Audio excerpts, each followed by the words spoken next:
La muerte más famosa de la historia es la muerte de Jesús de Nazaret.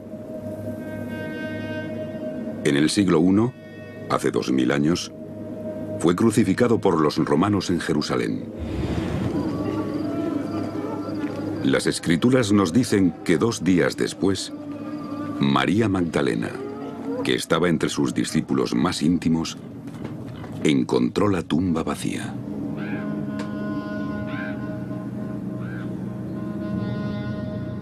Pero según el Evangelio de San Mateo, después de la muerte de Jesús, circuló otra historia. Y aunque el Evangelio la califica de mentira, se rumoreó que los discípulos de Jesús habían cogido su cuerpo en secreto, presumiblemente para darle una sepultura permanente. Si es eso cierto, siguiendo la costumbre del siglo I en Jerusalén, habrían llevado el cuerpo de Jesús a una tumba familiar excavada en la roca. Y teniendo en cuenta que había sido crucificado por insurrección, el entierro habría sido hecho en secreto por sus discípulos más íntimos. Estos habrían amortajado el cuerpo y lo habrían dejado descomponerse. Un año después, sus discípulos habrían vuelto, esa vez con la familia, para el entierro definitivo.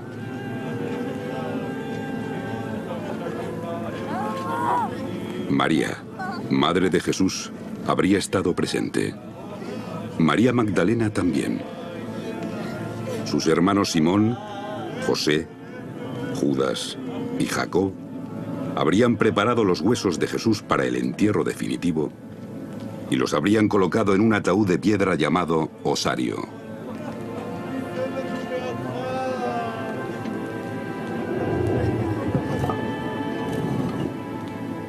Habrían inscrito el nombre de Jesús en un costado y colocado su osario en un nicho de la cámara interior, donde habría quedado sellado para siempre en lo profundo de la tumba de su familia. La tumba perdida de Jesús.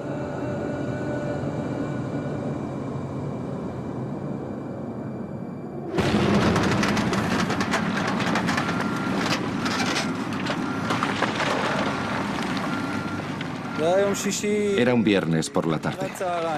Justo debajo de mi ventana había unas obras. Rompían la montaña con dinamita para poder construir. Los niños, como curiosos que éramos, corríamos a ver las explosiones. Después de una de ellas, cuando se posó el polvo, vi una tumba, con un triángulo y un círculo encima de la entrada. En la primavera de 1980, una explosión en Talpiot, en el sur de Jerusalén, dejó al descubierto la entrada de una tumba. Tenía 2000 años de antigüedad. Mi hijo vino corriendo a casa. Tenía 8 años y gritaba: «Mamá, los albañiles están destruyendo una tumba que han descubierto». Yo empecé a buscar teléfonos de arqueólogos y a llamarlos, pero no había ninguno libre. Así que llamé a la policía para que pararan las explosiones. Los albañiles se fueron a casa porque se acercaba el Sabbat. El domingo por la mañana, a instancias de los constructores, llamaron a un equipo de arqueólogos que fuera a excavar. Solo tenían 3 días antes de que sellaran la tumba y la cubrieran con cemento. Yo veía una ladera grande, con tractores, excavadoras y camiones entrando en distintas direcciones. Y justo en el medio de esa cuesta había un agujero que resultó ser la entrada a la tumba de Talpiot. Encima de la entrada había una fachada única, una V invertida y un círculo, que atrajo a los arqueólogos. No hay duda de que esos símbolos en la fachada de la tumba de Talpiot significan algo. Es improbable que la persona o la familia que fue a tallar la tumba tallara esos símbolos al azar. Tenían que significar algo. No sé lo que significaban, pero es muy raro encontrar ese tipo de ornamentación en una tumba sencilla. Simon Gibson, entonces un joven arqueólogo, fue uno de los primeros en entrar. Su trabajo era documentar la posición de los sepulcros. Era genial. Fue muy emocionante entrar en la tumba, que había sido cortada en la roca. Tiene una cámara central, bancos debajo de arcos en las paredes para tumbar los cuerpos. Tiene apartados en distintas direcciones. Era muy importante reflejar todos los detalles arqueológicos posibles en los planos. El plano detallado de Gibson mostraba cada centímetro del interior de la tumba. De la cámara interior principal salían 6 cavidades profundas llamadas kokim en hebreo. Y dentro de esos kokim, los arqueólogos encontraron 10 ataúdes pequeños de piedra, llamados también osarios. Los osarios fueron trasladados rápidamente al Museo Rockefeller de Jerusalén, bajo la dirección de la Autoridad Israelí de Antigüedades.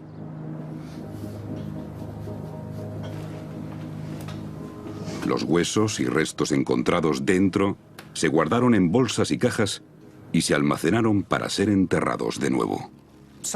La Autoridad Israelí de Antigüedades tomó ciertas decisiones en las que cedió a las peticiones de la comunidad ultraortodoxa judía de Jerusalén y les entregó para que lo enterraran en el material óseo que había sido analizado y examinado por antropólogos. Y entonces empezaron el proceso de catalogar los osarios antiguos. En 1980 se habían encontrado más de 1000 osarios, pero solo el 20% de ellos llevaban los nombres de los muertos. Aquí se descubrió que 6 de los 10 osarios tenían inscripciones. No son inscripciones monumentales, no están hechas para que todo el mundo las vea, y no están ahí para conmemorar a los muertos. Están ahí para que cuando lleguen los miembros de la familia y empiecen a mover los osarios para meter otro nuevo, sepan a quién pertenece cada uno. Los hallazgos arqueológicos muestran que la costumbre de usar osarios para enterrar en Jerusalén duró solo unos 100 años y terminó en el año 70 de nuestra era con la destrucción de Jerusalén por parte de los romanos. Y por lo tanto, el descubrimiento de inscripciones en ataúdes de piedra como estos proporciona a los arqueólogos un catálogo de nombres específicos de la época de Jesús. Y en uno de los osarios hallados en la tumba de Talpiot había un nombre sorprendente escrito en arameo: Yeshua Bar Yosef.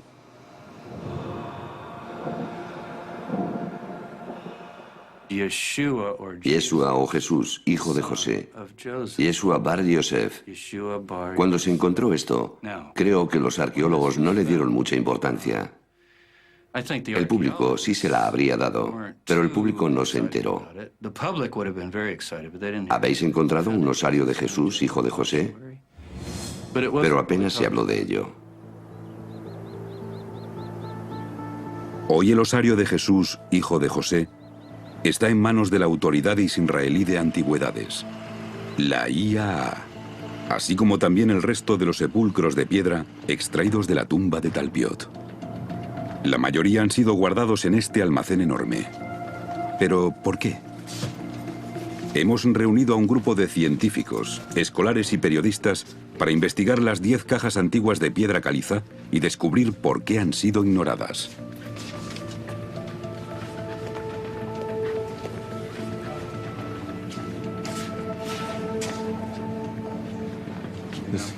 Es ese. ¿Félix? Sí. Este es el 543. Es este. Es este.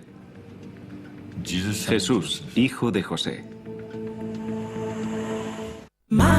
Comentadas del vino y la cerveza. Movistar sí. Hoy le toca examinar la inscripción a un experto en escritura antigua, el mundialmente famoso profesor Frank Moore de Harvard. Porque, aunque es una de las inscripciones más sencillas jamás encontradas en un osario, sus letras son tan poco formales que es muy difícil leerlas. Estas letras son poco estudiadas y esta en particular está muy confusa. Están tan poco detalladas que los académicos las describen como graffiti, casi como si se pretendiera que las leyera solo la familia íntima. Hay una X antes del nombre y después del nombre de Yeshua. Luego el nombre del padre está perfectamente claro. Yosefet, el hijo de Yosefet. No tengo dudas de que esto hay que leerlo como Yeshua y esto Yeshua bar Yosefet, es decir, Jesús, hijo de José. Jesús, hijo de José. El examen que ha hecho el profesor Cross de la fotografía nos muestra exactamente qué tenemos que buscar en el ataúd. Yud, Bab, Shin, Ain. Yud, Shin, Bab, Ain. Jesús, Bet, Res, hijo de Yud, Hei, Vab, Samech, Pi, Yosefet. Jesús, hijo de José. Es sorprendente, ¿eh? Es mucho más que sorprendente. ¿Es posible que este ataúd de piedra esté relacionado con Jesús de Nazaret? Para responder a esa pregunta, tenemos que examinar todas las pruebas arqueológicas descubiertas en la tumba familiar. ¿Encaja con la tradición cristiana? ¿Contradice algunos artículos de fe? Si mañana se encontraran los huesos de Jesús en un osario en Jerusalén y pudiéramos afirmar sin ninguna duda que eran los suyos, ¿destruiría eso la fe cristiana? Desde luego no destruiría mi fe. Yo dejo el destino de los cuerpos en manos de Dios. Parece ser que los cristianos pueden aceptar la posibilidad de que los restos de Jesús fueran trasladados a una tumba familiar. Después de eso, pudo haber resucitado y haberse aparecido a sus seguidores, como informan los evangelios. Según la fe cristiana, Jesús ascendió a los cielos. En teoría, esa ascensión pudo ser espiritual, dejando atrás su cuerpo. De hecho, aquellos que miran los evangelios con un enfoque estrictamente histórico, sí esperarían encontrar los restos de Jesús en su tumba familiar. La primera vez que lo enterraron fue en una tumba temporal. Y más tarde, a menos que desapareciera mágicamente y fuera a los cielos, según sostiene la fe cristiana. Pero sí, vamos a ser realistas e históricos. Lo normal es que lo llevaran a un lugar permanente. Un lugar de enterramiento permanente como un buen judío, ¿vale? Y la tumba tiene que ser una tumba familiar. La tumba de la familia de Jesús. Si el osario encontrado en la tumba de Talpiot y marcado Jesús, hijo de José, contenía los restos mortales de Jesús, entonces todos los osarios de esa tumba deberían pertenecer a miembros de la familia de Jesús. En los otros 5 osarios que sabemos que tienen inscripciones, deberíamos encontrar nombres del árbol genealógico de Jesús. Jesús fue hijo de María y José. Pero lo que mucha gente no sabe es que, según la tradición cristiana, tuvo 2 hermanas, Miriam y Salomé. Y el Evangelio de San Mateo nos dice que tuvo 4 hermanos, Simón, Judas, Jacob y José. Su padre adoptivo, José, descendía del rey David. Pero José probablemente murió en Nazaret y fue enterrado allí, no en Jerusalén. María, la madre de Jesús, también era de la descendencia de David. Pero según la tradición cristiana, a diferencia de José, ella sí murió en Jerusalén.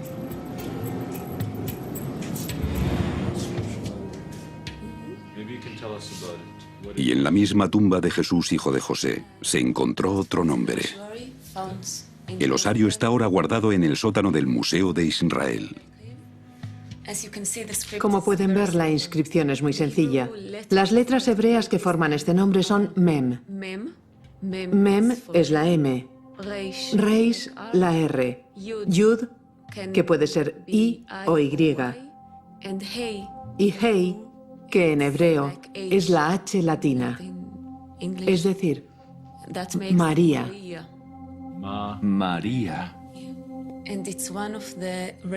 Sí, y es uno de los raros ejemplos de ese nombre en un osario de Israel. María. María. Encontrada en la misma tumba familiar que Jesús, hijo de José. ¿Podría ser el osario de la Virgen María?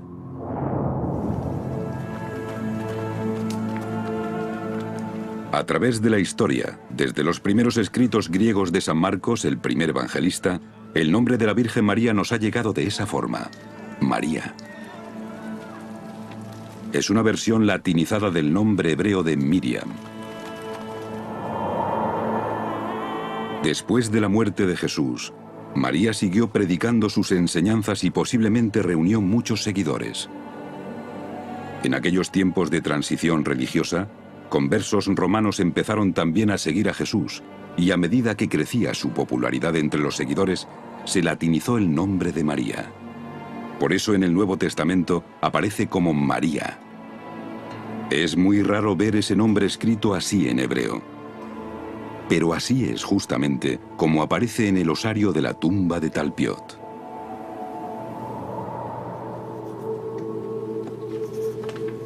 Si en 1980 los arqueólogos hubieran considerado, aunque fuera por un momento, que habían descubierto el osario de la Virgen María, ¿qué otros miembros de la familia habrían esperado hallar a su lado? Mira, Mateo. Mateo. M-T-Yud-Hei, o sea, Matías. Matías, que es una forma abreviada, un apodo, por así decir, de Matiquia o Matiquiahu, que es de donde nos ha llegado en castellano el nombre de Mateo. Mateo. Al principio el nombre no parece encajar con la familia de Jesús. El Nuevo Testamento está formado por las escrituras de los 4 evangelios atribuidas a Mateo, Marcos, Lucas y Juan. El evangelista Mateo era discípulo de Jesús. Pero los estudiosos no creen que fuera un familiar consanguíneo. Sin embargo, hay motivos para creer que hubo muchos Mateos en la familia de Jesús. Les diré algo muy interesante. Hay 2 genealogías de Jesús. Todo el mundo lee la genealogía primera, la de José, como su padre adoptivo. Es básicamente la de todos los reyes de Israel. Y bueno, grandes nombres históricos. Pero la otra genealogía aparece en Lucas. La gente no se fija mucho. Está en Lucas capítulo 3. Hay que pasar unas cuantas páginas. Es la genealogía de María, la madre. Y en su genealogía, ¿saben qué? Hay 5, 6, 7, 8 Mateos. Matías es un nombre macabeo, asmoneo. Es un nombre fiero de una familia con majestad. Es un nombre sacerdotal. Recordarán que María está emparentada con Isabel, la madre de Juan el Bautista, que es sacerdote, o sea que ahí hay relaciones sacerdotales. Y también Judas, que es de la tribu del Mesías davídico. Así que no creo que sea raro que encontremos un Mateo en esa tumba. De hecho, me parece más bien una congruencia más que encaja ahí. En realidad, Mateo no. Pero otros nombres bíblicos como Isaac o Jonás sí habrían descalificado la tumba como tumba familiar de Jesús, porque no aparecen por ninguna parte en la genealogía de Jesús. No hay un solo nombre que no encaje en la historia de los evangelios. Todos los nombres de la tumba aparecen en ellos. Todos los nombres tienen una relación con los evangelios. No hay ningún nombre como Daniel o algo así, nombres que no encajen.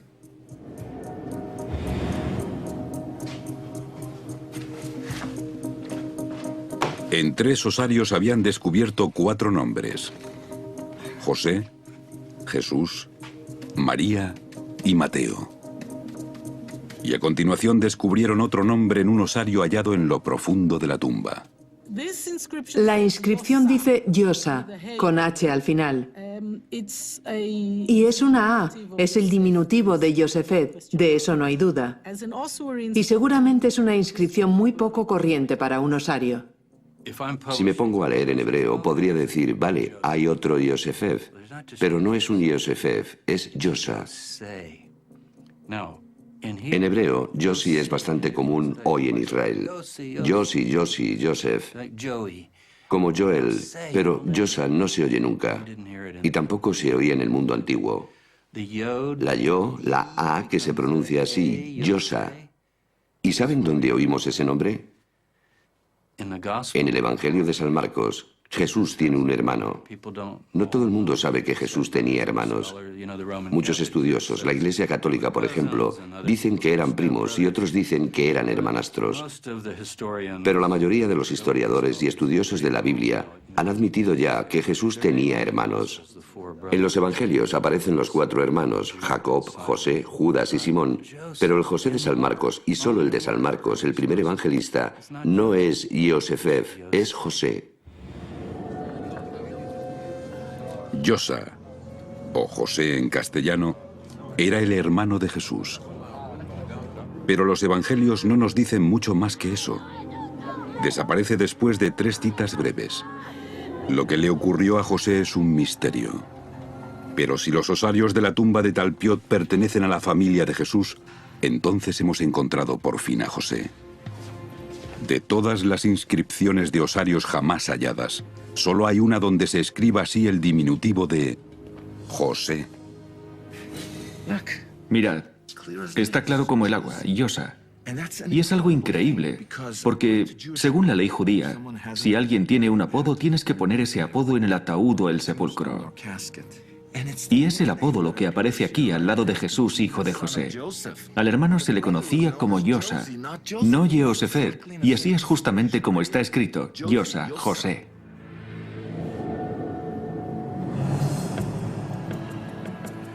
En 1980, los arqueólogos estaban catalogando nombres de osarios por centenares y de esta tumba sacaron Yosa, un apodo raro dado al hermano de Jesús. María, una versión rara latinizada de la Miriam hebrea, que se usa en los evangelios para referirse a la madre de Jesús. Matia, una versión de Mateo, que casualmente era muy común en la familia de María, y Jesús, hijo de José.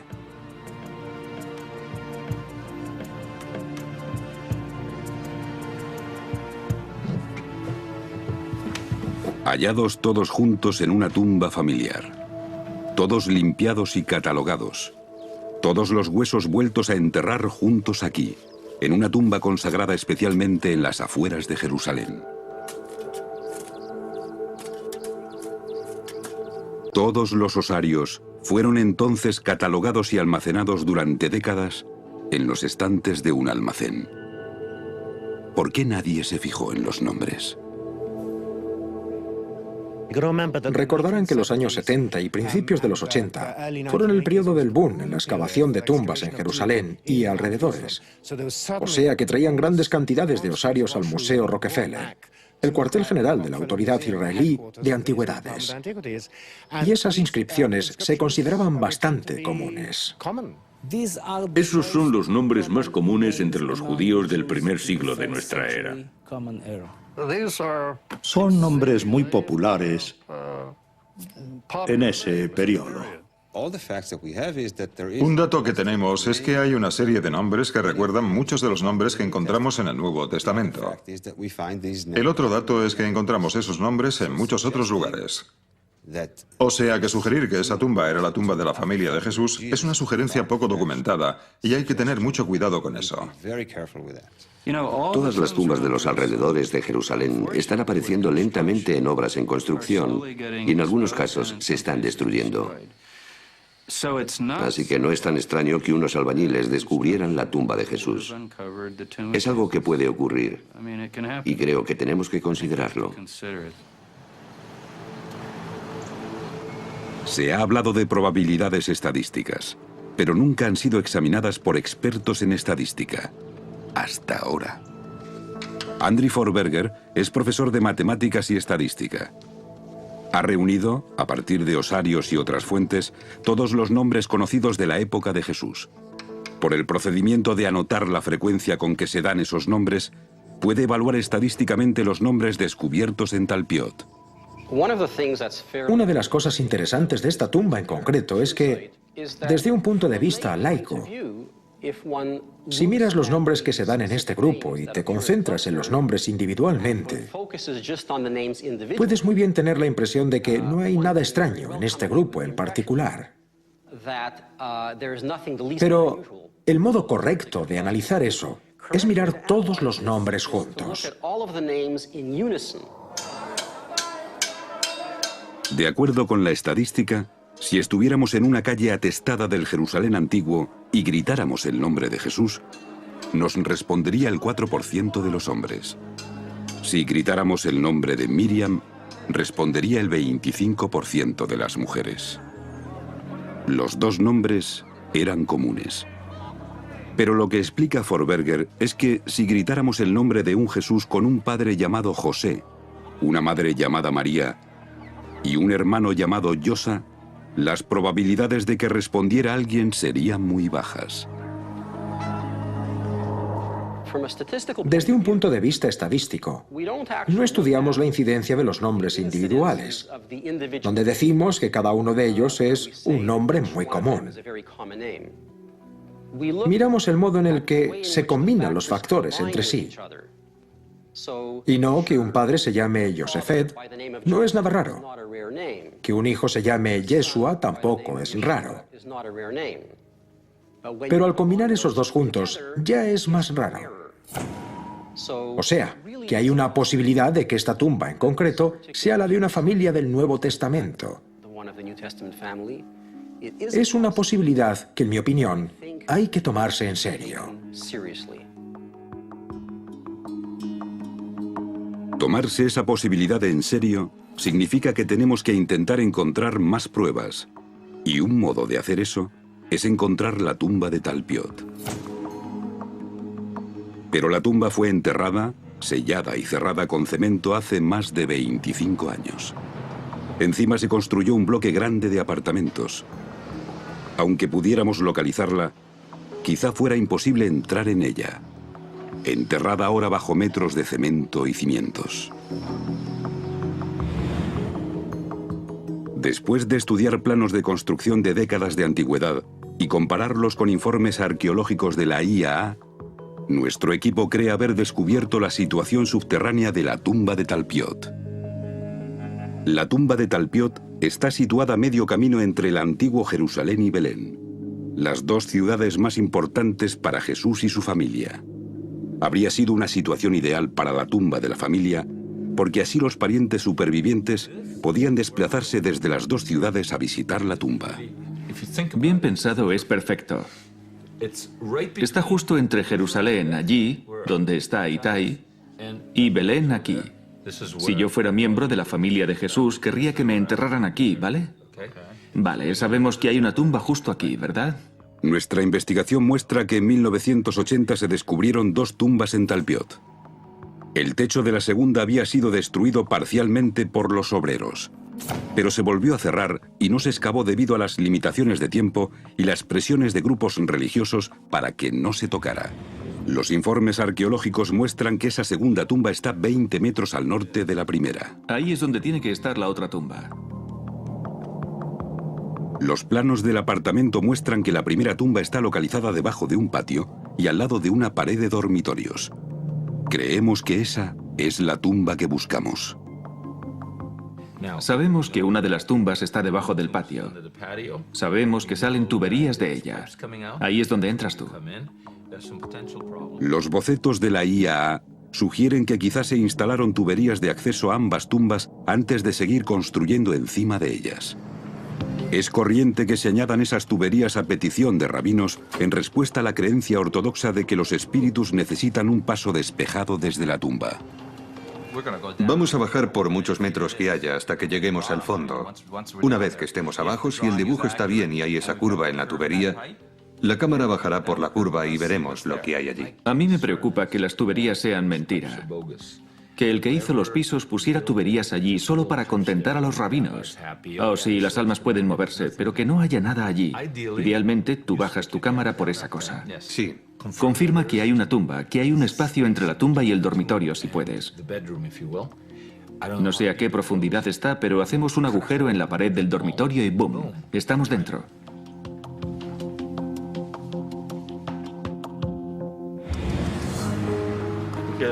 Vale, vamos a hacerlo y vamos a hacerlo deprisa. Los vecinos están empezando a curiosear lo que hacemos. Uno de los inquilinos nos ha dado permiso para entrar en el apartamento Talpiot que hemos marcado en los planos. No puedo creer que la gente viva encima de una tumba. ¿Dónde? No sé dónde está. Solo nos han dado 2 días. Aquí, es esto. Vamos. ¿Es esto? Sí, es esto. Oye, necesitamos una cinta métrica. Yo tengo una. Esto es lo que buscábamos. Mira esto. Estamos a 2,5 metros, 3 metros. Hay resistencia. Pero no es el fondo, falta más. ¿Qué bloquea eso? Esto no es una maldita tubería. Bill Taran es nuestro experto con la sonda y cámaras de control remoto. Bill puede meter una cámara aunque el agujero de acceso tenga solo 1 centímetro de diámetro.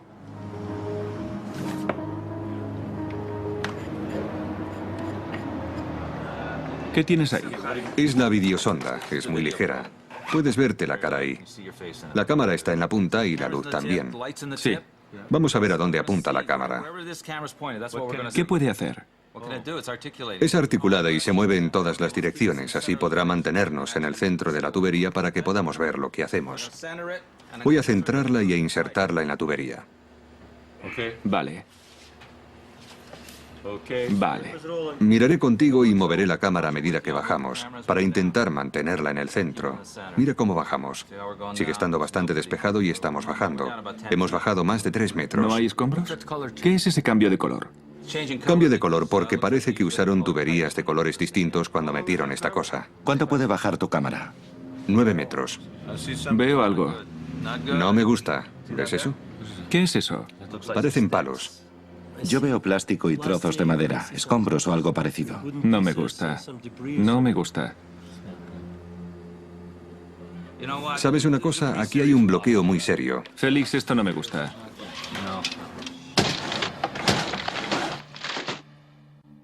Creo que la gente se siente reacia a pensar que puedas encontrar la tumba de la familia de Jesús. Y sin embargo, tenemos a Caifás, el sacerdote, que había crucificado a Jesús. Una excavadora encontró su tumba al sur de Jerusalén hace unos años.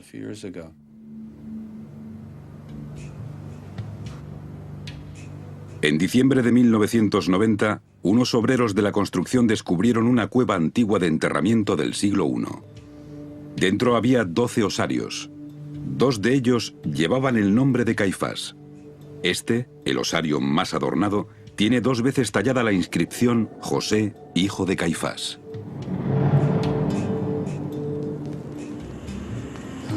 José, hijo de Caifás, era el sumo sacerdote del templo que, según los evangelios, procesó a Jesús.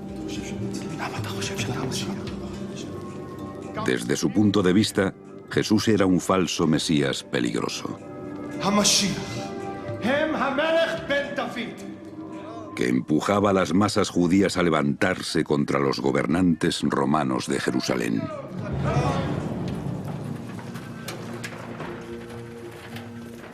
El osario de Caifás se encontró, así que no es que se puedan encontrar solo osarios de gente corriente, como si lo que encontremos no pueda ser de nadie importante. ¿Por qué no?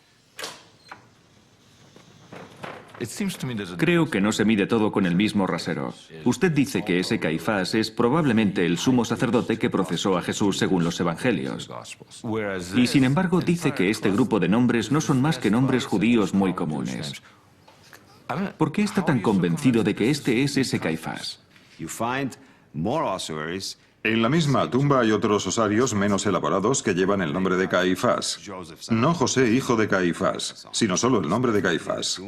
O sea que definitivamente es la tumba de un clan, como lo eran todas las tumbas. Esta es la tumba del clan de Caifás. Uno de ellos debería haber sido José, hijo de Caifás, el que conocemos del Nuevo Testamento. Y los adornos del osario muestran claramente que es alguien de más categoría, así que... Una decoración lujosa le ha convencido de que este es el Caifás de los... No, Caifás no es un nombre nada corriente. No es un nombre tan corriente como Jesús, José, Juan o María. Es un nombre raro. Es un nombre que conocemos tanto por fuentes judías como por el Nuevo Testamento. Y se corresponde con ese periodo y podría ser ese. El hecho es que nunca hemos encontrado en ninguna otra parte un osario con el nombre de José, hijo de Caifás. Nunca. Por otra parte, aquí hay un grupo de cosas únicas. José, al que encontramos en esta tumba, y la forma concreta de ese nombre solo aparece en el Evangelio de San Marcos. Lo encontramos como hermano de Jesús solo en esta tumba. En ninguna otra, por lo que es tan raro como Caifás. De hecho, es más raro porque en la tumba de la familia de Caifás encuentran varios Caifás, y José solo aparece una vez en todos los miles de osarios hallados. Pero nadie dice que, con toda probabilidad, esta es la tumba de Jesús de Nazaret. Nadie dice eso. El hecho de que las probabilidades sean muy altas con Caifás no significa que este sea su sepulcro con certeza. Dentro no había una inscripción que dijera «Yo crucifiqué a Jesús». No lo sabemos al 100%. En arqueología nunca estamos seguros de nada al 100%. Pero los expertos parecen sentirse muy bien relacionando algunos osarios con nombres famosos de los evangelios, siempre que nada pueda relacionarlos con la familia de Jesús. En la quinta estación de la Vía Dolorosa, el Vía Crucis que recorrió Jesús con la cruz a cuestas, encontramos una inscripción a Simón el Cireneo.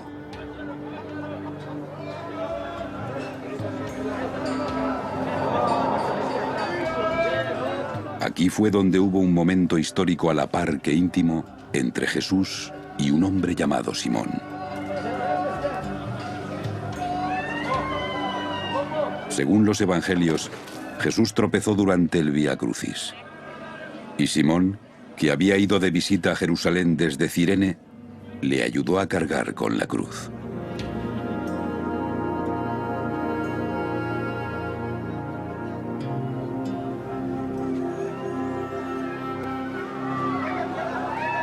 Simón y su hijo Alejandro fueron de los primeros seguidores de Jesús.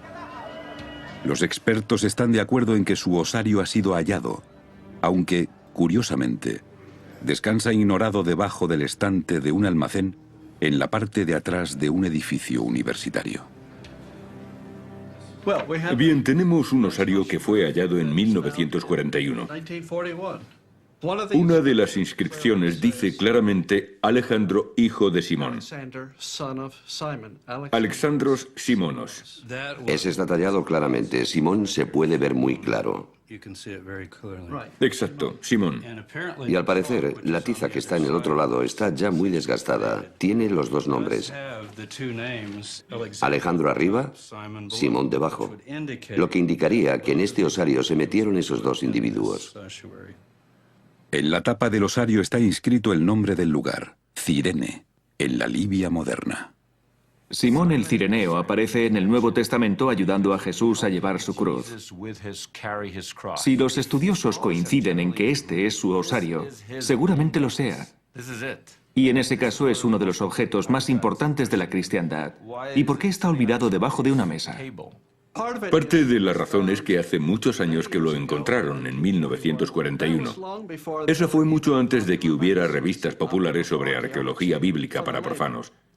Y por eso escapó a la atención pública.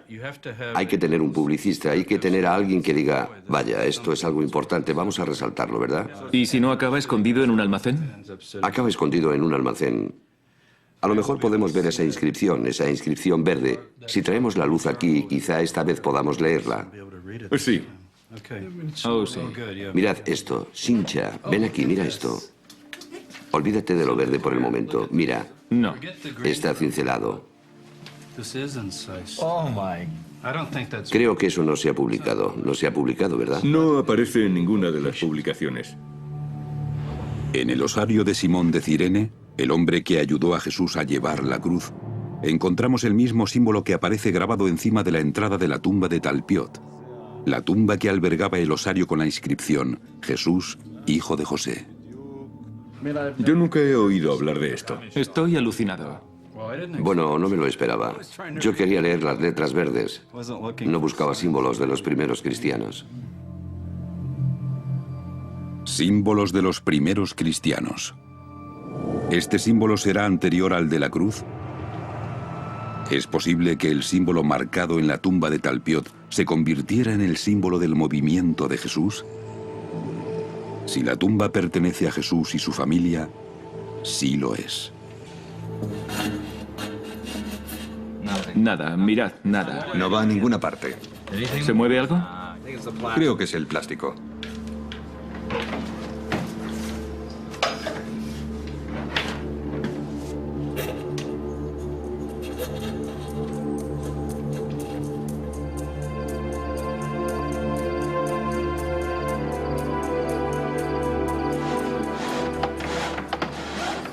¿Sabes, Sincha? Te diré que tenemos una seria obstrucción.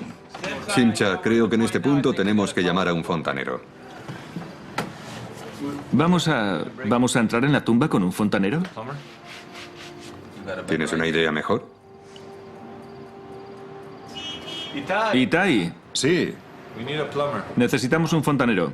¿Ahora? No, ahora no vendrá nadie. Son casi las 9 de la noche. Pues llámalos ahora y que vengan mañana. Eso es una locura. Llamaremos al fontanero. ¿Qué otra cosa podemos hacer?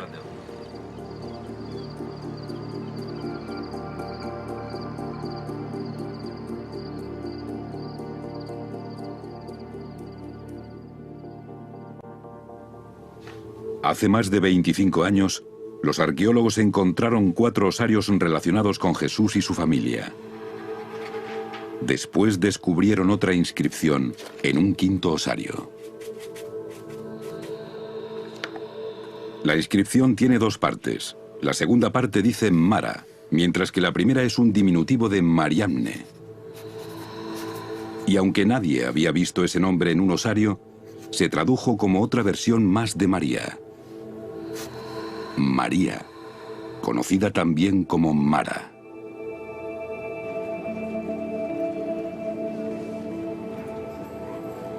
Pero, ¿tendría sentido encontrar en la tumba de la familia de Jesús 2 osarios con el nombre de María? Primero, María, el nombre usado en los evangelios para referirse a la Virgen. Y segundo, un modo muy raro de escribir Miriam y el nombre Mara. Quizá tuviera sentido si la segunda María, esa Mariamne, fuera María Magdalena.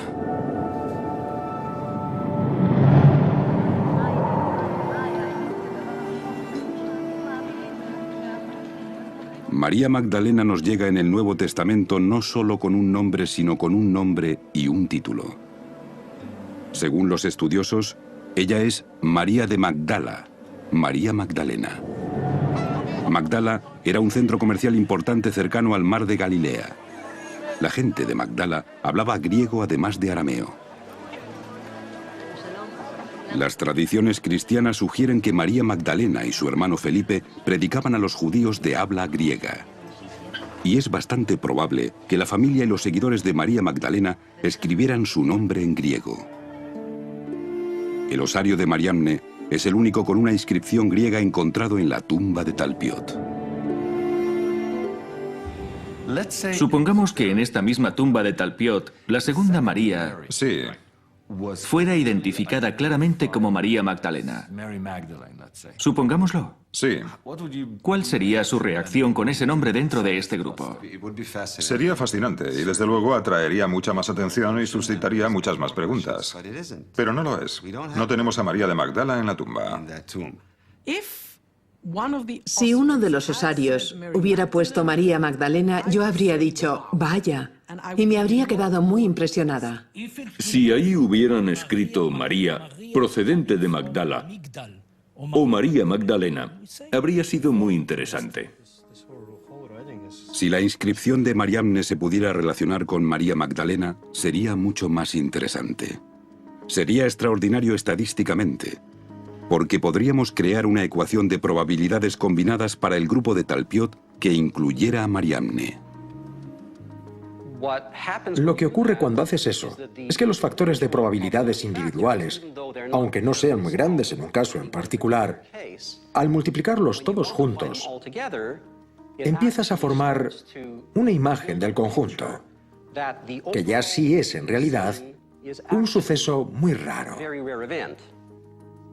Como Forberger adopta un enfoque conservador, elimina Matia por completo puesto que no es un miembro conocido de la familia más próxima a Jesús.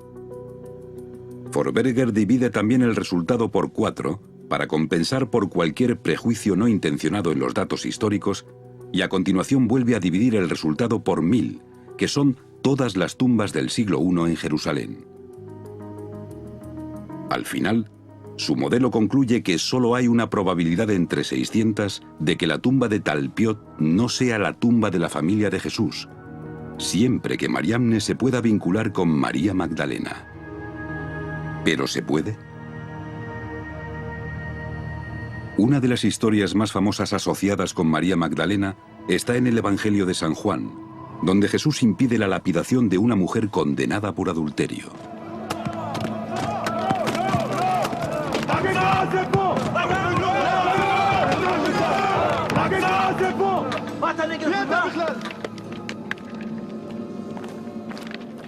Pero en el texto no hay nada que indique que la mujer, cuyo nombre no se da, sea Magdalena. Es una tradición cristiana posterior la que ha relacionado a la adúltera con la Magdalena, igual que la ha relacionado también con la historia de otra mujer, a la que no se nombra en el Evangelio de San Lucas, nombrada solo como una pecadora que unge los pies de Jesús y los seca con su cabello.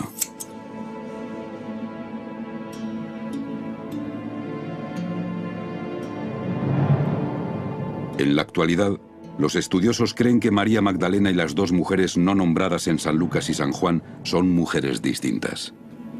La tradición de vincular a María Magdalena con esas llamadas pecadoras se remonta a un giro de la Iglesia en los últimos siglos, cuando se excluyó a las mujeres de ser consagradas como líderes religiosos. Antes de ese tiempo, sí se ordenaba a las mujeres, y María Magdalena es muy respetada como misionera en muchos escritos de los primeros cristianos. Creo que María Magdalena fue una persona muy importante en el movimiento de Jesús. Tan importante que creo, y esto es opinión mía, sé que no represento a nadie más, pero creo que ella es la auténtica fundadora de la cristiandad. En la época de Jesús, María Magdalena fue uno de los grandes apóstoles, a la par con Pedro, pero después del Nuevo Testamento, decimos que es una prostituta. Y esa oposición a María Magdalena dentro del Nuevo Testamento y después del Nuevo Testamento, para mí es la prueba más segura de que ella fue muy importante. El fuerte liderazgo de María Magdalena seguramente se vería con recelo en una iglesia cada vez más dominada por los hombres. Por eso, a partir del siglo II, cuando los padres de la Iglesia empezaron a suprimir los primeros escritos cristianos por docenas, la Iglesia rechazó 2 textos que mostraban una gran estima por María Magdalena: el Evangelio de María Magdalena y un texto que describía el ministerio de su hermano, el Evangelio de Felipe. Durante siglos solo quedaron fragmentos de esos textos y algunas partes se consideran perdidas para siempre. Pero en 1974, en un antiguo monasterio del monte Athos, en Grecia, un profesor de la Universidad de Harvard, François Bobon, descubrió un manuscrito de 700 años de antigüedad. Era la copia más completa jamás encontrada del Evangelio de Felipe, un texto del siglo IV. En él, Bobón afirma haber encontrado una descripción temprana de María Magdalena, no adulterada por la tradición cristiana posterior. En el Evangelio de Felipe, ella aparece totalmente, no se menciona su vida anterior. Aparece como una misionera cristiana. Y está por completo al mismo nivel que los misioneros masculinos. Predica, enseña, bautiza, hasta lleva el título de apóstol. Si en el movimiento cristiano del principio María Magdalena era una apóstol, el alias de Mara encontrado en el osario de Mariamne podía deberse a algo extraordinario. Mara en arameo significa maestra. Mara, la maestra. Todavía hoy, si vamos al corredor armenio, el arzobispo o alguno de los sacerdotes será Mar Samuel, o Mar, como se llame, señor maestro. Todavía se oye hoy en día. Es una muestra de respeto para un rabino, para un profesor relacionado con el Mara, el Señor, el Maestro. En el Evangelio de Felipe está claro que María Magdalena es respetada como predicadora, bautista y apóstol, fuerte, fiel y cercana a Jesús.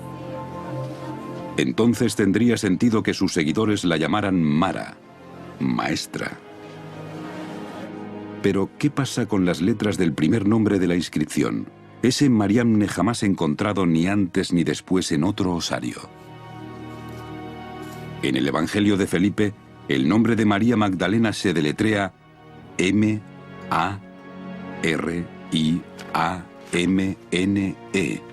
Mariamne.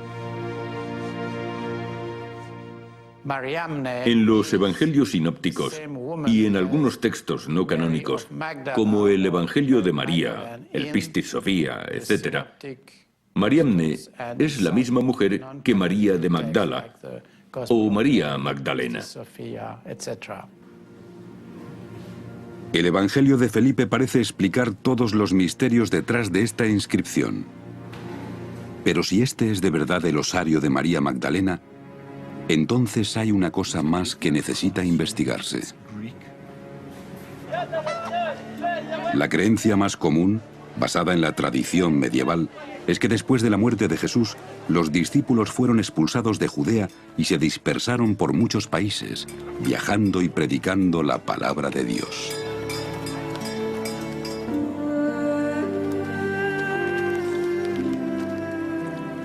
Tiempo después, María Magdalena terminó en Francia, donde pasó sus últimos días.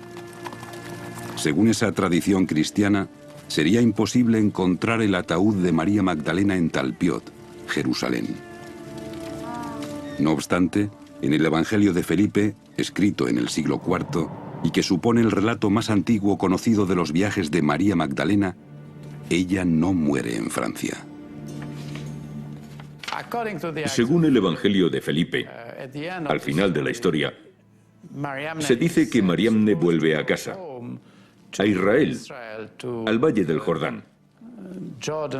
Y el autor hace una alusión a que es allí donde muere y donde la entierran. El Evangelio de Felipe nos dice claramente que María Magdalena, la apóstol en la que más confía Jesús, muere aquí, en Jerusalén.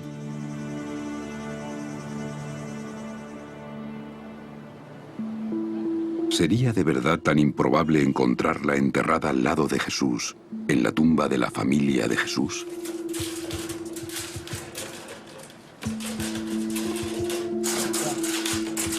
Las probabilidades estadísticas son abrumadoras. El grupo de nombres de la tumba de Talpiot, extraordinario. Las relaciones con los evangelios, demasiado fuertes para pasarlas por alto. Nuestro equipo, armado con ese conocimiento nuevo, tal vez pueda descubrir ahora pistas nuevas dentro de la tumba de Talpiot, si es que consigue entrar. Vamos a colgar nuestras cosas y ver lo que ha hecho. Veamos lo que tenemos ahora que el fontanero nos ha despejado el camino. Vamos allá. Todavía me asusta la idea de que el bloqueo fuera ya al fondo. Estaba a menos de 5 metros. El bloqueo está aquí. Ahora estamos en el punto donde... Sí, y no es el fondo, lo cual está bien. No, no es el fondo, eso está bien. Es profundo, muy profundo. Lo es, 7 metros. ¿Ya has bajado 7 metros? Es genial. Mira, mira, mira. Eso es el fondo, creo. O hemos tropezado con otro bloqueo o estamos en el fondo. Espera, voy a mover la cámara. ¿Qué es eso? ¿Ves el fondo, Félix? ¿Pero qué ha pasado con lo de...? Yo creía que tenía que haber una curva. Voy a mover la cámara. Déjame hacer una panorámica a ver si encuentro algo. No veo nada. Estoy haciendo una panorámica a la izquierda.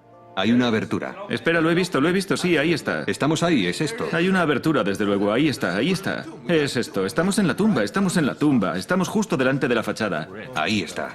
Esa es la tumba. ¿Dónde está? ¿Dónde está? Un momento. Dios mío. ¿Sabéis qué?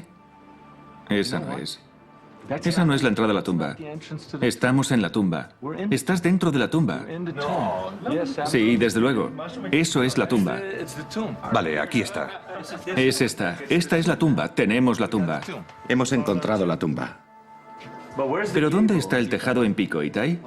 Ya sabes, el Yeskashut Neala. ¿Qué? Creo que es eso, ¿no? Hay... ¿Eso es un osario? Espera, esos son osarios, sí. Sí. Oh, Dios mío. Tengo buenas noticias y malas noticias. Ahí hay un osario.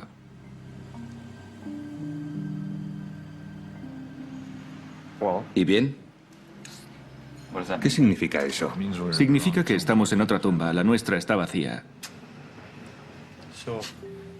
¿Y qué vamos a hacer? Es otra tumba. Estamos en otra tumba. ¿Sabéis qué? ¿Qué? Esta debe ser la segunda tumba. Exacto. La que pensábamos que estaba 20 metros al norte. Estamos en la segunda tumba. Sí. Nuestra tumba está 20 metros al sur de aquí.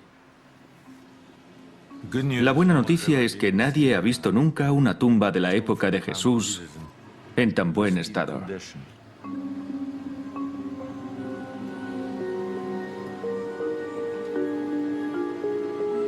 Aunque nos encontrábamos en la tumba equivocada, tal vez esos osarios tan bien tallados y tan cerca de la tumba de Talpiot estuvieran relacionados de algún modo con Jesús y sus seguidores. ¿Eh? ¿Qué pasa ahora? Tenemos que encontrar la tumba. La tumba de la familia santa. Tiene que estar al otro lado de este edificio. Tenemos que mirar 20 metros al sur, sí. Está por aquí. ¿A dónde vas? ¿A dónde narices vas, Simcha? Eso es el aparcamiento. No puede ser tan difícil. El sur es el sur. 20 metros nos llevan al jardín. 20 metros no son muchos, la encontraremos.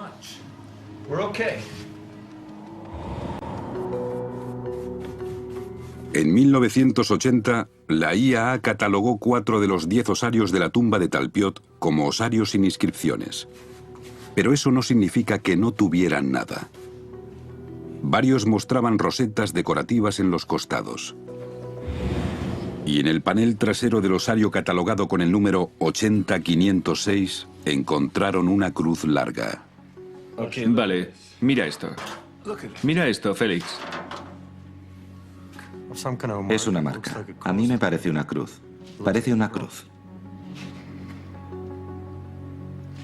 Pero esa marca de cruz se despreció de inmediato como una marca del artesano. Se supone que los artesanos que hacían los osarios ponían marcas para indicar cómo se debían alinear las tapas con las cajas.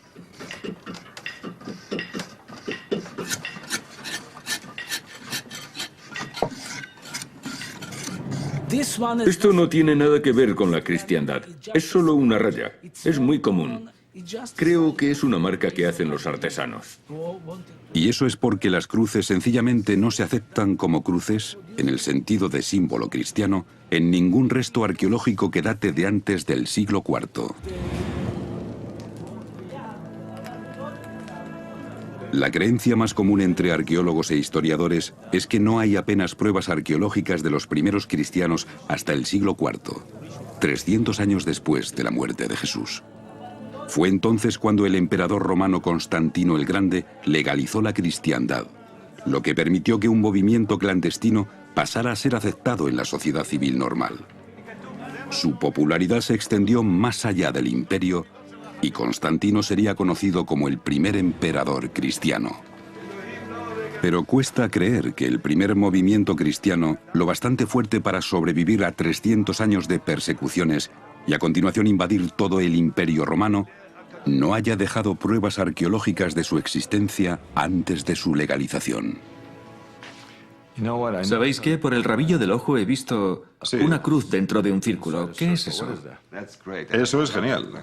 Me encanta esa pregunta, porque esto no es una cruz. Esto es 4 siglos antes de que la cruz quedara establecida como símbolo cristiano. Esto es una roseta, el adorno más común en los osarios del siglo I. Otros osarios también llevan cruces, pero son marcas de los artesanos para alinear la colocación de la tapa con la caja. Si quieres probar que la cruz se usaba ya como símbolo cristiano en el siglo I, necesitarás algo más que una roseta no muy bien hecha. En la actualidad, la cruz se asocia inmediatamente con la crucifixión. Pero esa referencia habría resultado horrorosa en los años siguientes a la muerte de Jesús. Para alguien del siglo I, llevar una cruz colgada al cuello habría sido como si alguien de hoy en día se colgara una silla eléctrica pequeña. De muy mal gusto. Era un símbolo de tortura. Y solo cuando se terminó la crucifixión pudo la imaginación humana pasar de la realidad al símbolo. Pero quizá la gente sí usaba cruces como símbolos religiosos en la época de Jesús. Cruces que no tenían nada que ver con la crucifixión. En la Biblia, en Ezequiel, hay un pasaje en el que Dios le dice que vaya a la ciudad y trace podríamos decir, una X o una cruz en la frente de todas las personas rectas. Antes de que esto fuera una cruz, la gente ya hacía X o cruces, pero no pensaban en Jesús, en la cruz. Lo que pensaban era que eso era el fin. La idea del final, ¿vale? Cerrados, sellados y entregados. Y entonces adoptó un significado apocalíptico. La última letra significa que ya estás sellado, que has terminado, que estás preparado, que esperas quizá la resurrección.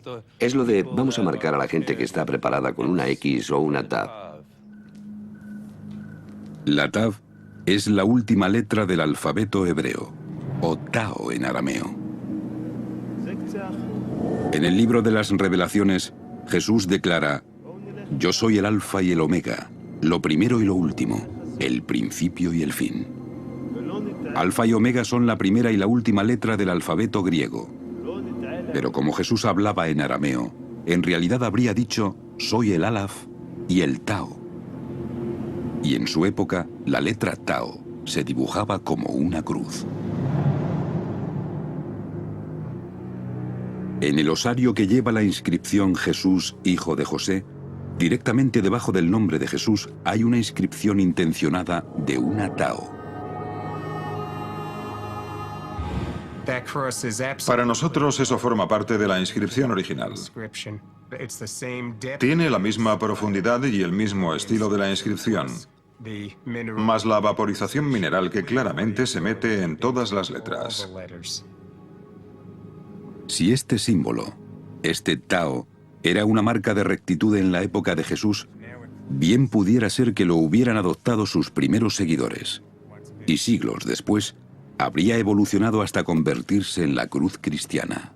Es algo terrible que se borre una cultura.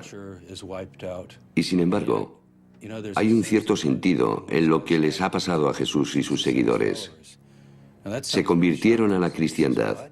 No los borraron. Pero aquel movimiento original, el modo en que eran al principio judíos en esta zona, que creían en su propia versión de la fe judía, pero también seguían a Jesús, eso sí ha desaparecido. Y creo que ha desaparecido por razones teológicas. Aunque yo creo que las pruebas materiales están a nuestro alrededor y que solo tenemos que abrir los ojos y verlas. ¿Es posible que hubiera un movimiento formado por judíos que veían a Jesús como su Mesías, no su Dios? Y que, como ese movimiento ha desaparecido en gran medida de la historia, estamos ciegos a las pruebas arqueológicas que han dejado atrás. Si hay pruebas de ese movimiento judeocristiano, el lugar más lógico para buscarlo sería aquí. Según la tradición, esta es la vista que tenía Jesús cuando subió al Monte de los Olivos y miró el templo judío. Donde ahora está la mezquita de la cúpula de la roca, se levantaba entonces el templo de Jerusalén. Allí se guardaba el Arca de la Alianza. Según San Lucas, Jesús miró el templo, vio su destrucción posterior y lloró. Aquí fue donde lloró, en Dominus Flevit, un lugar sagrado en el que los monjes franciscanos construyeron este monasterio en 1891. Este punto habría sido el lugar ideal para un cementerio judeocristiano, con vistas al templo que estaban seguros de que Jesús volvería para reconstruir. En 1953, durante una reforma del monasterio, los franciscanos descubrieron un cementerio de 2000 años de antigüedad. Bellarmino Bagatti, un arqueólogo muy conocido, excavó parcialmente esta necrópolis antigua. Bagatti afirmó que estos osarios pertenecían a algunos de los primeros seguidores de Jesús. Si este es un cementerio judeocristiano, eso significa que nuestra tumba no está asentada en una especie de vacío arqueológico, sino que es parte de una red de cementerios. Esto puede proporcionar un contexto arqueológico para nuestra tumba. En esta red de tumbas, los franciscanos encontraron una caja de huesos con una inscripción que lleva el nombre de uno de los primeros cristianos más famosos, Simón Bar Jonás. No sé si todo el mundo reconocerá inmediatamente eso, pero Jesús le dijo a Simón Pedro, que más tarde fue venerado como papa y cabeza de la iglesia: tú eres Simón, hijo de Jonás, y yo te bendigo, Pedro. Porque su nombre no es Pedro, eso es un nombre griego, su nombre era Simón, Simón Bar Jonás.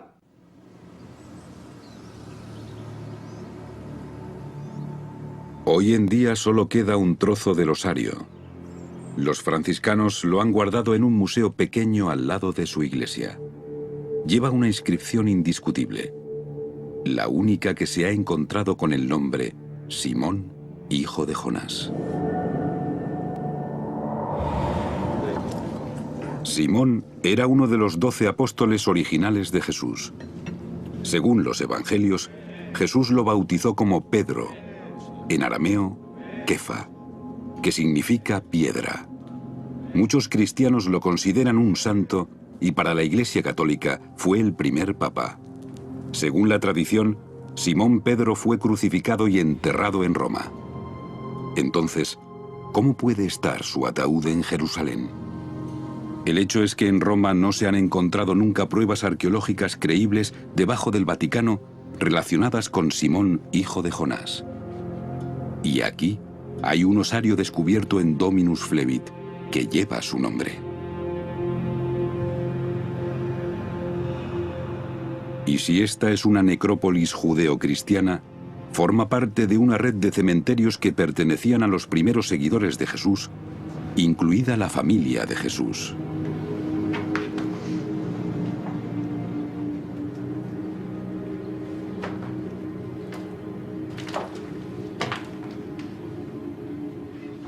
Vale, no os lo vais a creer. ¿Qué? No os lo vais a creer, lo estoy soñando. ¿Lo ves? Ahora lo veo. Es un símbolo. Hay un símbolo de la tumba en un osario. Esto es increíble porque el ángulo y la cosa son idénticos. Y el punto de dentro. Idéntico. Y el punto está dentro intencionadamente. La V invertida con el punto en el medio. El símbolo de nuestra tumba está aquí, en un osario de lo que se sospecha que es un cementerio de los primeros seguidores de Jesús. Encontrar este símbolo en un osario aquí, en la necrópolis de Dominus Flevit, lo relaciona directamente con lo que se cree que son algunas de las primeras pruebas de la cristiandad.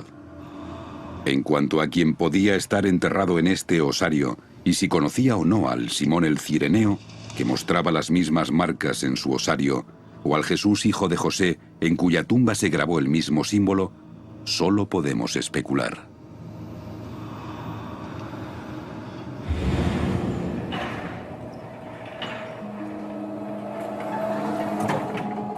Pero en temas forenses, la ciencia moderna no permite mucha especulación.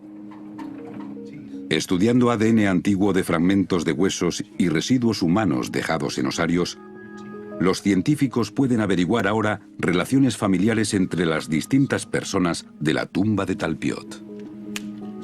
Stephen Pfann es el director del Centro para el Estudio del Cristianismo Primitivo Y aquí ayuda a Stephen Cox, un arqueólogo forense del estado de Nueva York.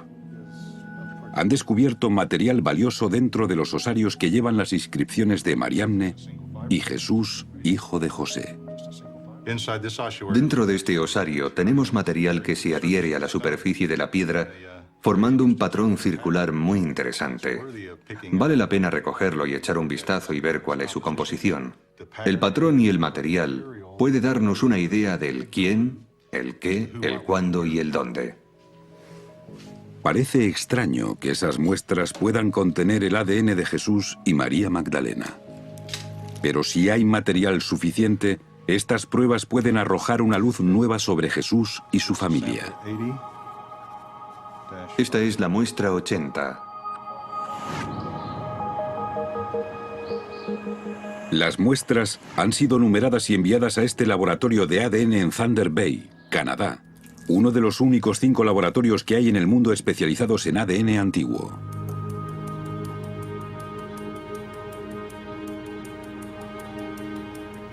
Los científicos no saben que las muestras pertenecen a un tal Jesús, hijo de José, y a una mujer que podría ser María Magdalena.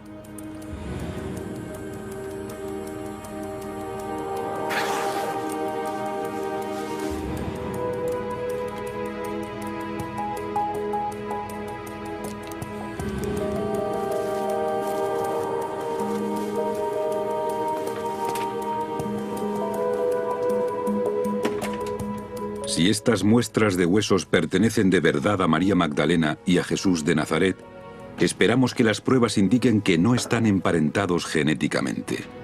Esperamos que el ADN pertenezca a 2 personas sin vínculos familiares entre sí. Y eso sería un descubrimiento muy raro en una tumba de familia, a menos que esos individuos fueran marido y mujer. Bien, hemos recibido las muestras que nos enviaron y la primera vez que las examinamos no nos parecían buenas. Muy secas, muy desecadas, muy pequeñas y muy fragmentadas. Y por esa razón nos iba a resultar muy difícil hacer el análisis. Después pasamos a procesar o empezar a procesar las muestras e intentar averiguar la calidad del ADN. ¿Sería factible hacer un análisis? En este caso concreto descubrimos que el ADN estaba bastante degradado, bastante dañado. Y por esa razón nos limita el tipo de trabajo que podemos hacer. La pregunta ahora es, ¿hay material de ADN suficiente para crear un perfil significativo? Con el fin de obtener la máxima cantidad posible de información, los biólogos intentarán recuperar lo que llaman ADN nuclear de las células del hueso. El análisis de extracción mostró que era muy difícil recuperar el ADN nuclear. A continuación nos centramos en el ADN mitocondrial. El ADN mitocondrial se pasa de la madre al hijo, se transmite por línea materna, lo que significa que solo podemos identificar esos tipos de relaciones. El material óseo está demasiado degradado para recuperar ADN del núcleo de las células. Y por lo tanto, la extracción de ADN se centra ahora en el mitocondrio de las células del hueso. El ADN mitocondrial solo puede decirnos si Jesús, hijo de José, tuvo la misma madre que Mariamne, si eran hermanos o no lo eran.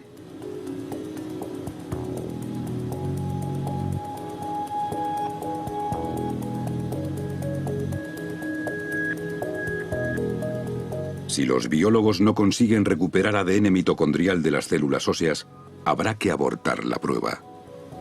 Y nunca conoceremos la verdadera relación entre Jesús y Mariamne. Sí, hemos podido lograr resultados. Tenemos el ADN mitocondrial. Estaba muy fragmentado. Había cantidades muy pequeñas de ADN. Pudimos ampliarlo y crear una secuencia.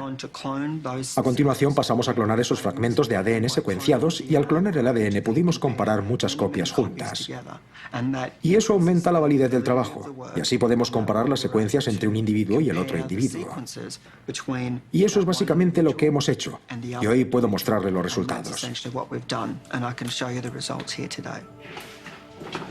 Bien.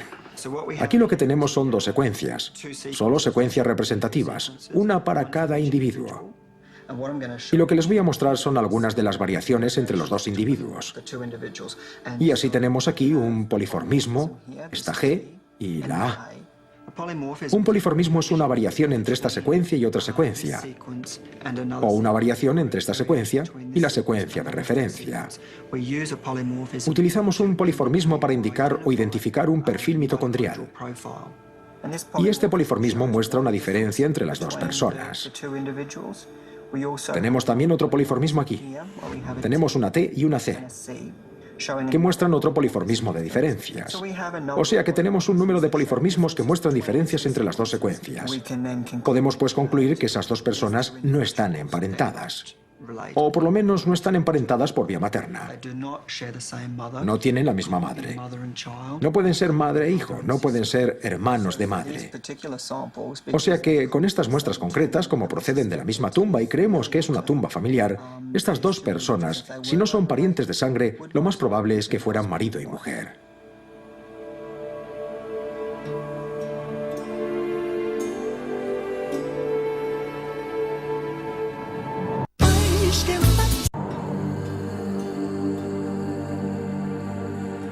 La gente lleva siglos especulando sobre la relación de María Magdalena con Jesús. María Magdalena aparece con más frecuencia que otras mujeres en los evangelios canónicos, siempre muy cerca de Jesús. Su presencia en la crucifixión encaja con el papel de esposa y viuda doliente. Quizá Jesús y María Magdalena sí estuvieron casados como sugieren los resultados del ADN de los osarios de Talpiot.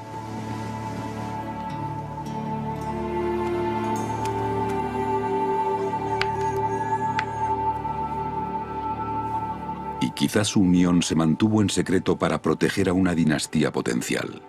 Un secreto mantenido a través de los siglos. Un secreto que la tumba familiar de Jesús puede poner al descubierto.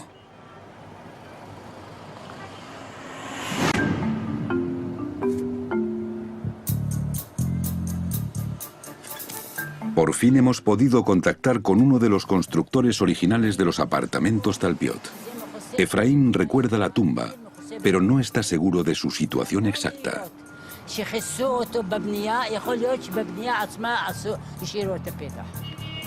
¿Está entre los dos edificios? Sí, sí. ¿No se construyó encima? No, se quedó entre los dos. Vale. Dice que está entre estos dos edificios. Vamos a probar.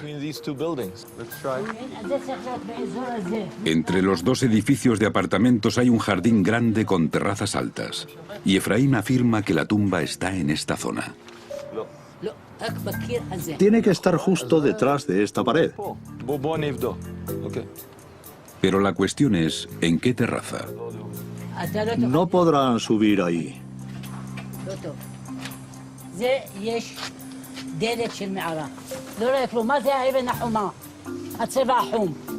Los vecinos empiezan a interesarse por la búsqueda y nos indican un trozo de cemento situado en la terraza inferior.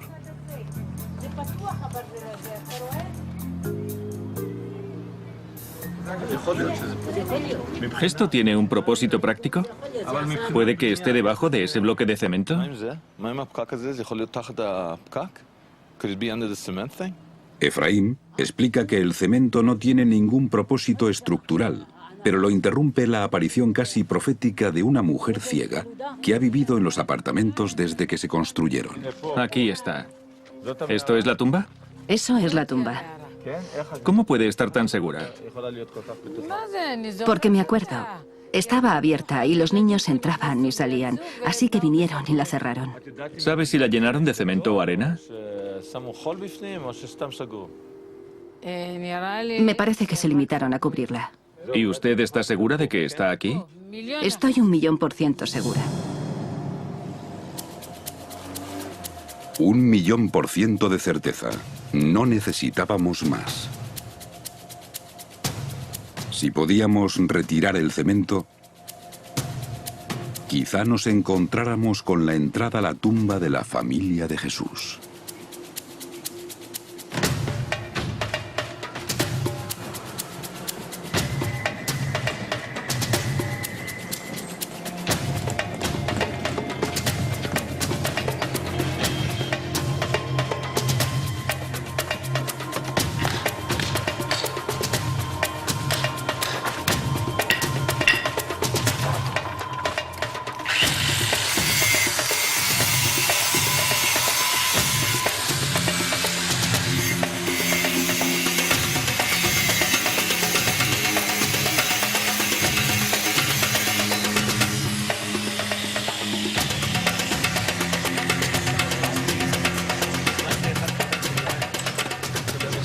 Vale, ¿cómo lo hacemos? Necesitamos la ayuda de todos. Félix, os daréis cuenta de que este es un momento importante.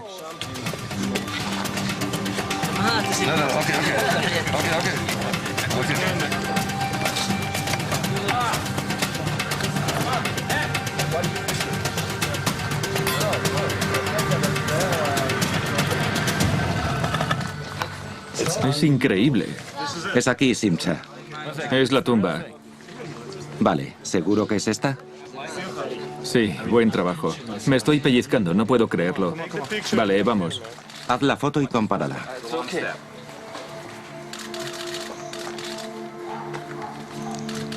Ten cuidado donde pisas. No veo nada. No pasa nada, no pasa nada.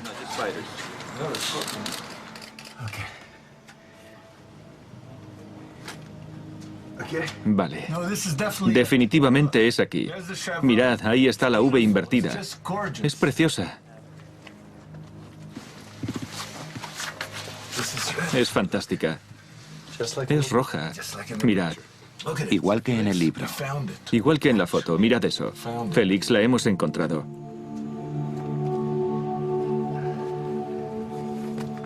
La hemos encontrado. Voy a bajar. Vale, vamos a entrar. Vale, vamos allá.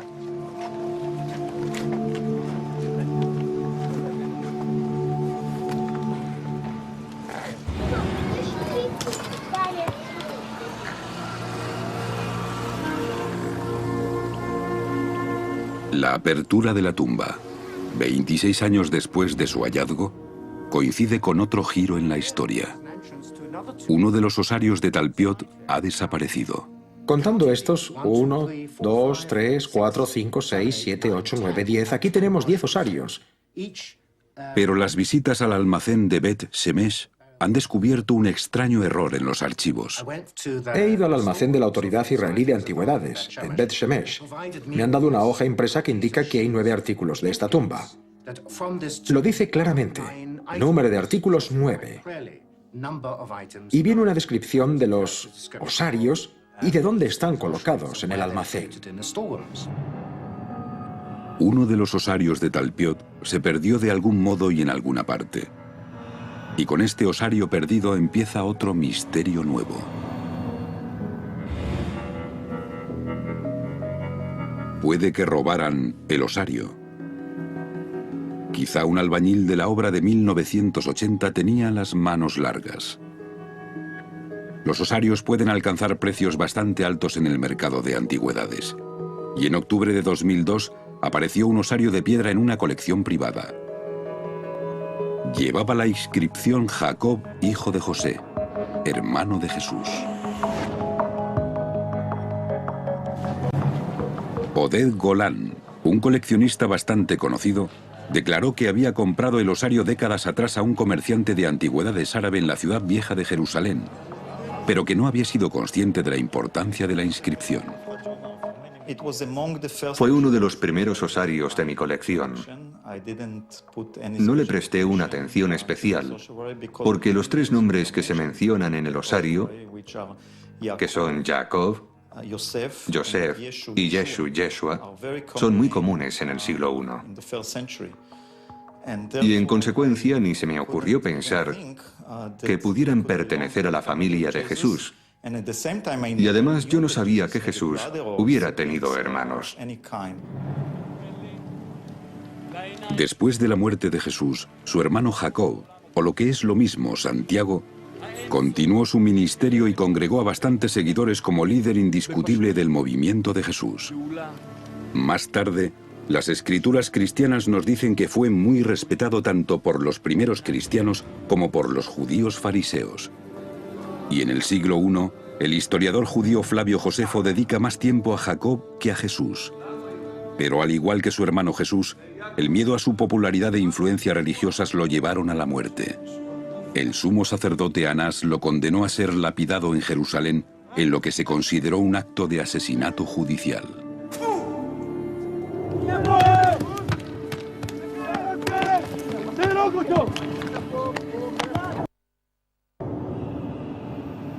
Los numerosos relatos de la vida de Jacob o Santiago muestran a un cristiano de tal importancia que, de haber sido posible, habría sido enterrado al lado de Jesús.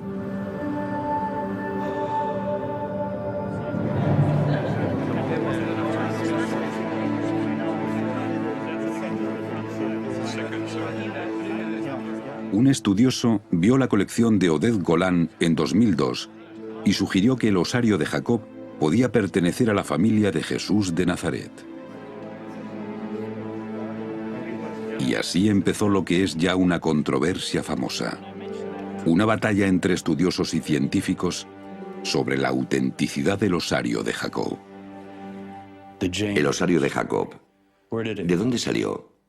El coleccionista que lo tenía, Oded Golan, dice que lo compró alrededor de 1980. A veces ha dicho antes o después, pero alrededor de 1980. Nuestra tumba fue descubierta en 1980. Falta un osario. Las antigüedades israelíes no pueden encontrarlo.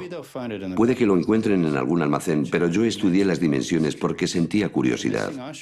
El osario desaparecido había sido catalogado antes de su desaparición. Las dimensiones de ese osario son las mismas que las del osario de Jacob. Mucha gente, algunos expertos, han dicho que el osario de Jacob es una falsificación. Pero nadie dice que todo sea una falsificación. Y la posición actual de la autoridad israelí de antigüedades es que originalmente decía Jacob, hijo de José. Yo acepto eso. Piénsenlo bien. Tenemos 6 nombres. Olvidémonos de lo de hermano de Jesús. Porque el osario dice Jacob, hijo de José, hermano de Jesús. Pero algunos dicen que lo de hermano de Jesús se añadió después. No importa. Es evidente que sería hermano de Jesús. Si el osario es de esa tumba, tenemos un Jesús, un José, un Jacob, hijo de José. Y claro que son especulaciones, pero coincide la época y coincide el nombre, y creo que para mí está bastante claro que esta es la familia de Jesús. Pero, ¿cómo podríamos determinar si el osario de Jacob procede de la tumba de Talpiot? La fecha y las dimensiones anotadas sugieren que sí, pero será la pátina la que tenga la última palabra. En el interior de una tumba se acumulan con el tiempo minerales y sedimentos en los osarios. Esa acumulación se llama pátina y se puede analizar científicamente para extraer una huella química y mineral específica de un osario o tumba. Todos los osarios descubiertos en una tumba concreta tendrán la misma huella de pátina.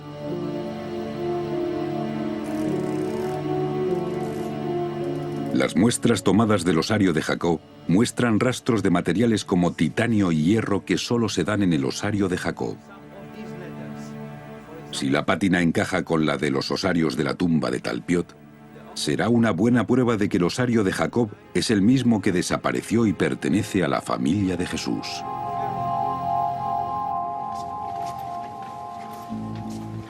El doctor Charles Pellegrino ha venido al almacén de Bet Shemesh en Israel para recoger muestras de pátina de los osarios de la tumba de Talpiot. Puedo sacar mucho material de aquí. Mira eso, Charlie, eso es pátina. Eso puede servir, sí, excelente. Esto es 8503. La inscripción de Jesús, hijo de José. Es uno de esos momentos en los que te quedas sin palabras, porque sabes que tienes en la mano la historia química del osario, que puede haber contenido los restos de Jesús de Nazaret. A petición del doctor Pellegrino, hemos pedido que se recojan muestras de pátina al azar para determinar si es cierto que la de la tumba de Talpiot es específica de allí. Aquí hay más pátina.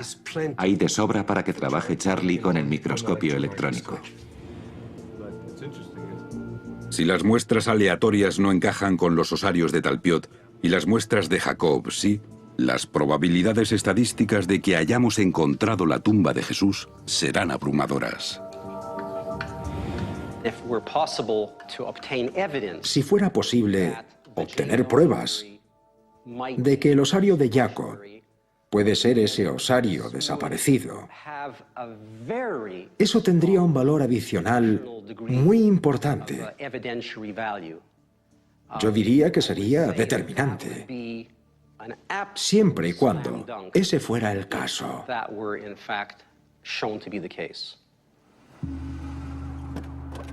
El laboratorio criminalista de Suffolk es un laboratorio CSI norteamericano que participa en la resolución de crímenes actuales. Hoy utilizará expertos forenses para comparar la pátina del osario de Jacob con la pátina de los osarios de Talpiot y con la de las muestras aleatorias. ¿Has visto esa pieza? ¿La que tiene una especie de túnel que la atraviesa? Sí. ¿Quieres extraer otra muestra de este recipiente o ya es suficiente? Sí, creo que ya es suficiente. De acuerdo. Sí, creo que eso servirá. Sí, así está bien. Esa pieza está bien para analizarla. De momento estamos sacando otras muestras del interior del osario. El hierro es parte de lo que da al suelo ese color distintivo. Ahora lo tenemos de esta tumba. Lo tenemos de los osarios de esta tumba. Vamos a tomar más muestras y las vamos a examinar al microscopio de barrido electrónico y a analizarlas por microsonda electrónica.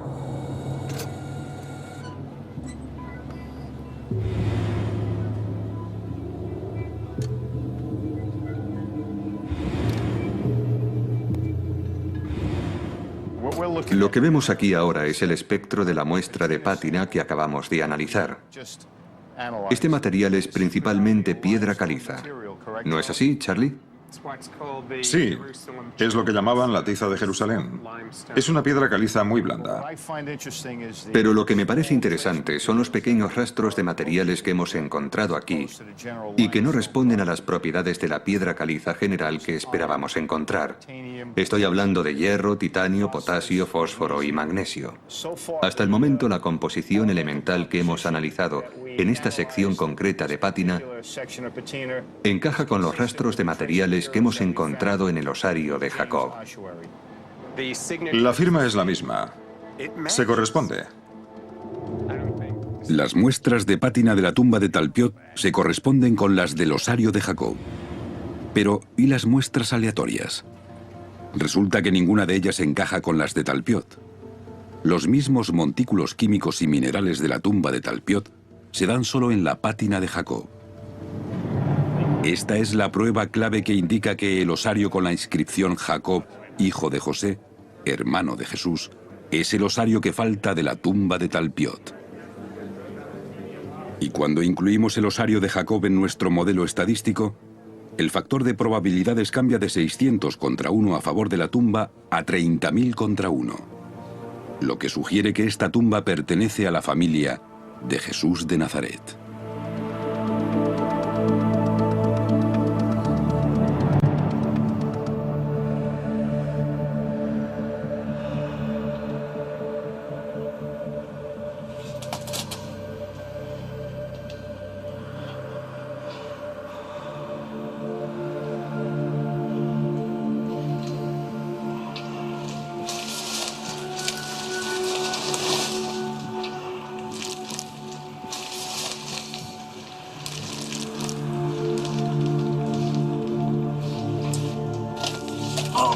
Dios mío. Cielo santo. Increíble, ¿verdad? Sí.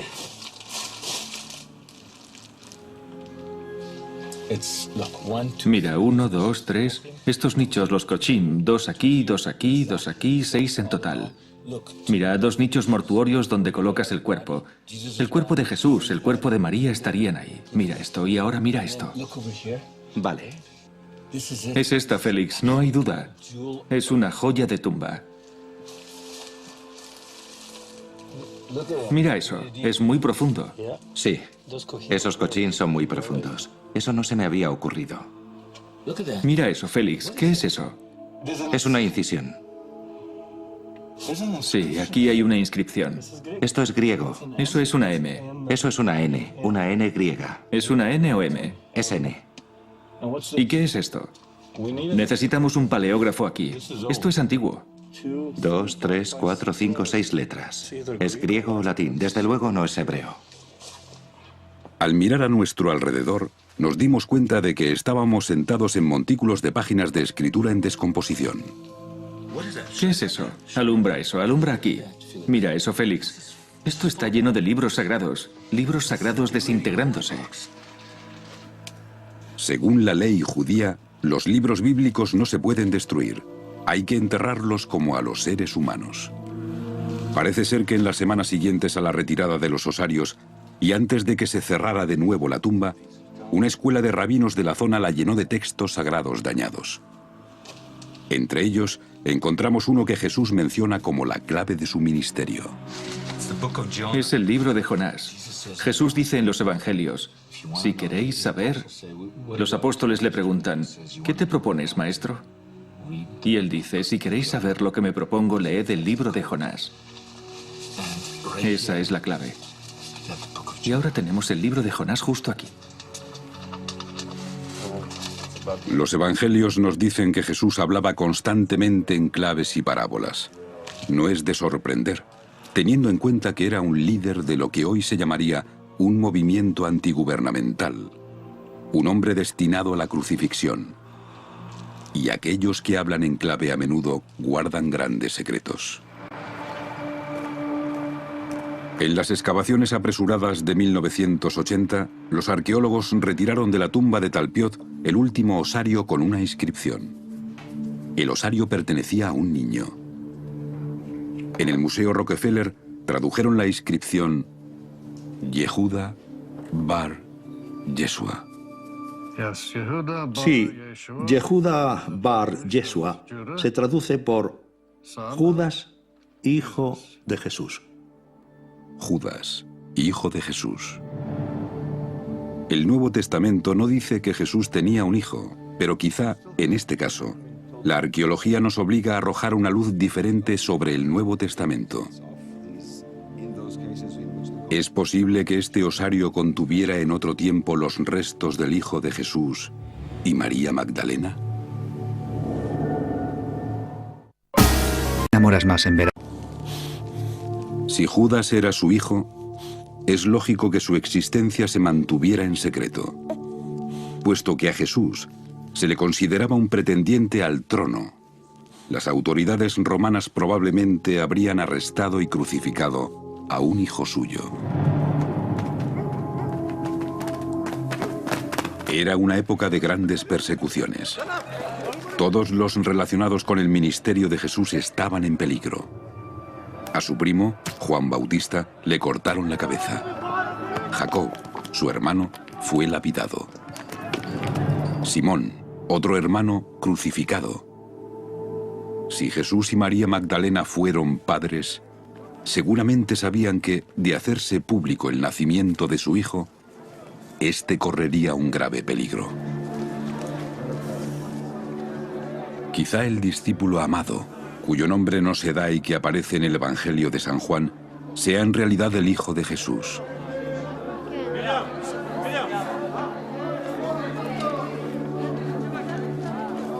Cuyo nombre no se da para ocultar su linaje.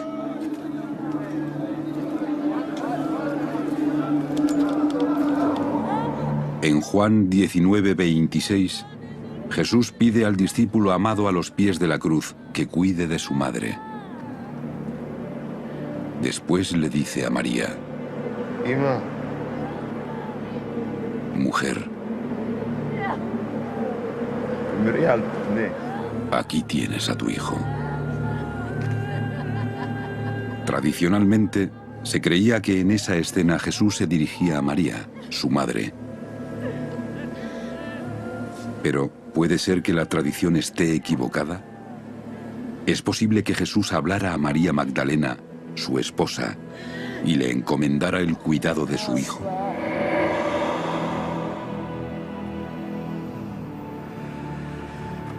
Por otra parte, quizá el hecho de que hubiera un hijo en la tumba de Talpiot signifique que el Jesús hallado en esta tumba no es Jesús de Nazaret.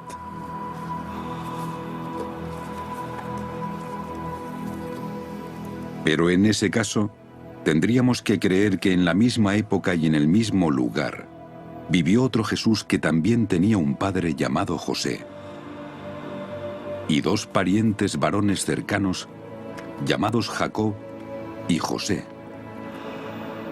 y dos mujeres en su vida, una llamada María y la otra Mariamne.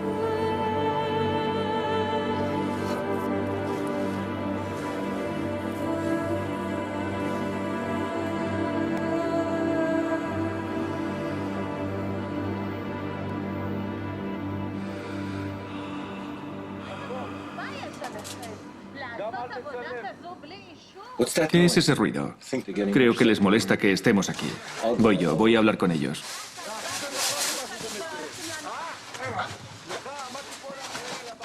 Soy del Departamento de Jerusalén Occidental de la IAA. Me han enviado a parar esto. Una de las inquilinas de los apartamentos Talpiot trabaja para la Autoridad Israelí de Antigüedades y, aunque tenemos permiso de la Junta de Inquilinos, ha llamado a la IAA. Los vecinos no tienen autoridad para darles permiso. Los permisos los damos nosotros. ¿Permiso para qué? Para abrir la tumba. Fueron los dueños de los apartamentos Talpiot los que taparon esta tumba con cemento, preocupados por la seguridad de sus hijos. Una tumba que la IAA había dejado abierta en 1980. Nos parecía innecesario pedir permiso a la IAA para abrir una tumba que ellos nunca cerraron. Pero a pesar de nuestras súplicas, nos pidieron que volviéramos a cubrirla. Vale, vámonos.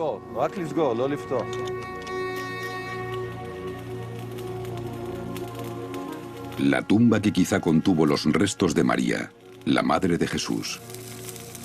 Mateo, de la línea familiar de María. José y Jacob, hermanos de Jesús. María Magdalena, su esposo Jesús y Judas, el hijo de ambos, vuelve a estar cerrada.